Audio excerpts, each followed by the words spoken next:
Hello and welcome to The Drug Trip, and thank you for clicking on this video. The purpose of this channel will be to share accounts and experiences with various substances so that the viewers can gain an insight as to what those experiences are like. I also hope that these experiences will reduce self-harm and substance abuse, as I do not endorse, condone or encourage the abuse of any illicit substance, drug or medication. I will credit the authors in the description below, and I also upload new trip reports on Sunday and Wednesday every week, so if you do happen to enjoy the content, please consider subscribing. I got my tabs from a really good guy. They were pure and white, 100 micrograms each. I had been wanting to try psychedelics for a few weeks before this trip, and my dad was okay with me doing them as long as I was in a safe environment for the first time. The event happened late in the afternoon on a Saturday and early in the morning on a Sunday. I took the first tab at 6 PM at my parents' house. Then the waiting game followed. My dad and I talked about his past experiences with psychedelics in the meantime for some extra mental preparation. About an hour went by and the chemicals weren't having any effect on me. Then at around 7 PM, my body started feeling warmer, with a slight euphoric sensation hitting me. I just felt happy to be around my family and thought that everything was great. The only problem was that the acid wasn't hitting me. I was under the impression that after an hour I would start seeing the walls melt, and my dad was thinking the same thing. So foolishly, my dad told me to take the second tab because he thought the acid wasn't strong enough, which was one of the few mistakes that happened during the course of my trip. Immediately after I took it, I started seeing the ceiling in the dining room move around. The texture on it resembled sand, and the way it was moving looked like the sand shifting on a beach. It was cool, so I started wandering around the house, looking for more things to observe. Strangely enough, the oriental pattern on the rugs around our house were doing nothing for me, and I never ended up paying attention to them in the long run. At around 8 PM, the visual effects really started to kick in. I could see patterns on the walls and ceilings around my house, slowly moving, and I loved it. The plants were also slightly breathing up and down, in and out. I also went out to the backyard where my dad was building a bonfire. We live right next to the park, and since it was getting dark, the lampposts were illuminating the branches and leaves on the trees. Many people report seeing the trees breathing on while tripping, but I just saw them constantly melting, which was interesting enough for me. All of the things I was seeing were what I was hoping for when experiencing LSD, and honestly, that's all I really wanted out of it. Of course, I found out the hard way that visuals are not the entire point of psychedelics, but I'll get to that later. I went back inside the house, and things started turning really difficult. One thing I should point out here was that even though I was eager to try acid, and I researched as much as I could, I still had a few misconceptions. As profound and eye-opening as the experience was, these experiences may simply be manifestations of those misconceptions of what the drug is about, and they can really sneak up on you and make your trip take a turn for the worst. It began when I looked at my cat. I picked her up, sitting down on the couch, which gave her my first enlightened experience. As I was petting my cat, I basically thought, my cat is meat. I eat meat. I wouldn't eat my cat. I've had these thoughts plenty of times before, but this time I got a pit in my stomach while thinking about it. Why should I eat animals if I wouldn't eat my cat? It didn't make much sense either, because my parents have tripped literally thousands of times while touring with the Grateful Dead, and they still eat meat. I didn't like these thoughts, because I wanted to give up eating meat either. I had a Burger King a few days after the trip, so I guess it wasn't a problem for me. But yeah, not saying vegetarian or vegan is wrong at all, it's just a diet that I choose not to partake in. These thoughts basically went away within a few minutes, but the negativity that came with them stayed with me. I went back outside to my dad, and I could see the quantum strings that make up the fabric of the universe in the air.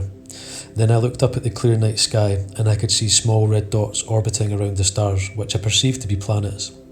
This was by far my favourite visual effect of the drug, and I actually asked my dad if those planets actually existed, and he said, "It's your third eye seeing celestial bodies orbiting around the stars," which may or may not be true, but I digress. At this point, all the visual aspects of the LSD became completely meaningless, and I started diving into a really metaphysical shit. The concept of free will and predestination came into my train of thought. In my head, I saw a web. This web was the web of existence, the web of all living things on earth, and in this web were an infinite number of paths that I could take in my life. The way I was seeing it was the path I was currently taking was brightly lit up, highlighted you could say, while every other path was dim and sort of faded out. Each and every path was heading towards something. I guess that would be God, but my father calls this the One. I call it the Great Attractor, because it was a single entity. It was a force that I wanted to be part of. I thought back to the many skeptics have said that psychedelics effects are all in your head, and how mathematics were the only true way of mapping out the universe. But what I was experiencing was indescribable even by the most complex of mathematics. I asked my mum and dad how long they knew the Great Attractor, and honestly, I forgot what they said, because I was too engrossed in my own thoughts.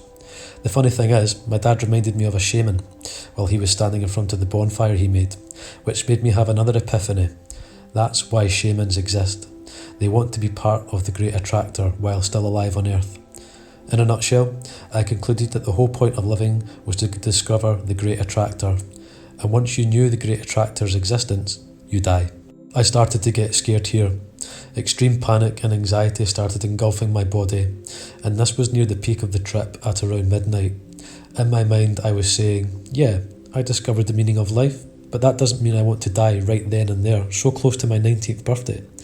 I wanted to experience the world we live in before I pass on to the next plane of existence. 1,000,001 more thoughts started entering my head.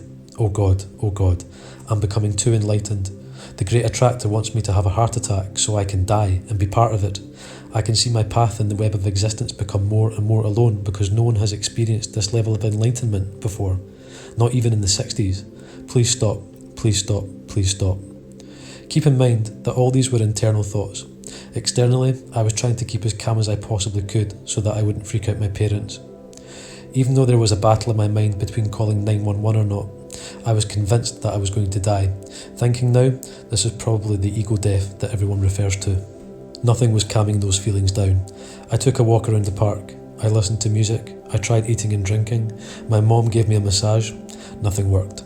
According to my thoughts, everything I found pleasurable on earth became meaningless, and they were merely distractions from dying and becoming a part of the Great Attractor.